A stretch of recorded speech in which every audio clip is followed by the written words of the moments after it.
In your case, if you were to win the White House, you'd be a third-party candidate. How would you work with the two parties in order to implement what you've got in mind? So given the what's happening at our southern border, this is such an important question.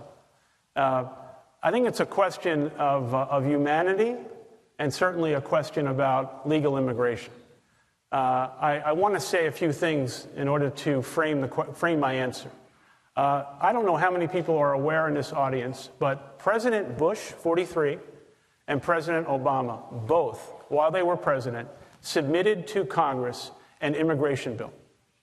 In both cases, the opposition took that bill, rejected it, and would not pass it. Now, if I took those two bills today and I showed everyone in this audience, this is one bill and this is the other, aside from President Bush's bill, which had a guest worker program, no one in this audience would be able to tell Republican versus Democrat.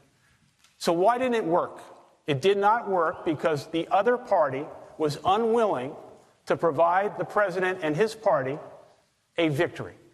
And that is the problem that existed then, and that is the problem that existed now. I can promise you that Nancy Pelosi, under any circumstances, will not give President Trump a victory on immigration.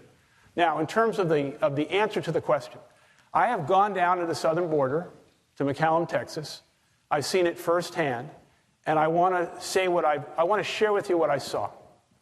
And what I saw, in my mind, is a fracturing of American values and a fracturing of humanity.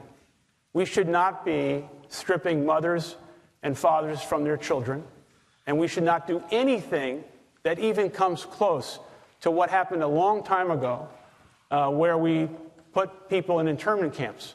That's what it reminded me of. Now, the issue that we have to recognize is this. President Trump is correct, and the Republican leadership is correct, that we need fierce, strict levels of control on that border to keep bad people from coming in. Illegal immigrants should not come in. I don't want to get into a wall or anything, but I agree we should fund whatever we need to do to secure the border.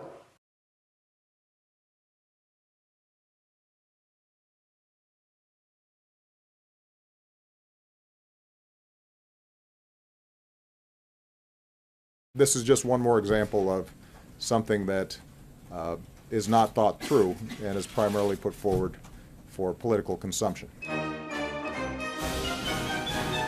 The bill before us will certainly do some good.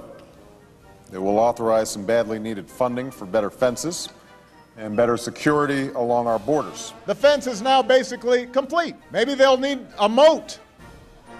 Maybe they want alligators in the moat. Secure our borders with technology, personnel, physical barriers if necessary in some places. We will not build a wall. Instead, we will build an economy where everyone who wants a good job can get one. I voted for a fence.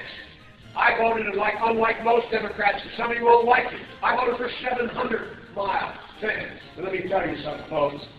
People are driving across that border with tons, hear me, tons of everything from byproducts from methamphetamine to cocaine to heroin. It's all coming up through corrupt Mexico. And the impulse is to hunker down, shut the gates, build walls, exit at this moment is precisely the wrong answer. Former presidents have said to him that they wish that they had built a wall. Do you recall President Obama ever saying that? Come on. Construction of a 630-mile border fence create a significant barrier to illegal immigration on our southern land border. All along, the president's saying, well, I'll do DACA and Dreamers in return for the wall. He's got it. President Trump, if you want to open the government, you must abandon the wall.